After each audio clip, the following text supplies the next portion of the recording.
ujeedada madashu ay tahay dalku wuxuu muddo badan ku soo jiray barnaamijka 4.5 ee awood qaybsiga oo qaab qabiiliya kaasoo muddo badan lagu soo dhaqmayay qorshuhuna yahay in laga gudbo sida dastuurkeenu sheegayo iyo qodobada maxaan ku idhaahdaa dastuurka ee aynu haysano sida cutubkiisa labaad qodobka 16aad 18aad 22aad oo qorshuhu yahay in loo guuro xisbiyo marka ujeedadu waxa weeye in 4.5 laga guuro nidaamka qabiiliga ah oo loo guuro xisbiyo madashu qorshaheedu waxa weeye sida aad ogtihiin xildhibaanada waxa laga rabaa 2 sano gudahood xildhibaan kasta inuu ka mid noqdo xisbi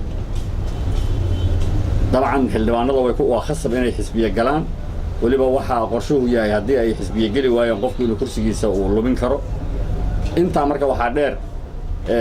dadka kale ee aan baarlamaanka ahayn inay xisbiyada ku beeraan ama gobolada ha joogaan ama degmooyinka ha joogaan ama shaqadu doono qofku hayo taa ayaa marka xildhibaanadu ayagu ka duulahaya waxa la bilaabay barnaamijka horsocod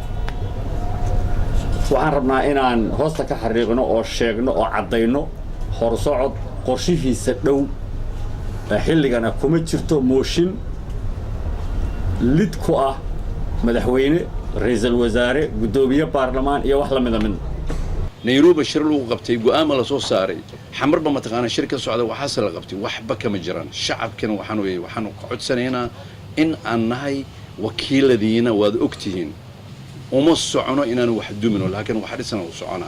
marka hadafku waa la sheegay inta aan weey waxaan kaloon kula talinayaa Soomaalida waxaan moodaa warka waa loo sii sameeyaa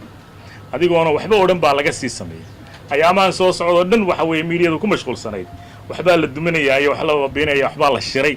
waxaan anu moogtay meediyaha kula dardaarmi lahaa inay warka ay qaadanayaan cidda mas'uuliyadeeda iskala wareystaan meesha uu ka soo fulay cidda ay muxuu u dan leeyihiin cidda ay ka heli karaan cidda ay khusayso horsacad muxuu ahaayay hormoodkii gudoomiyaheegii baa jooga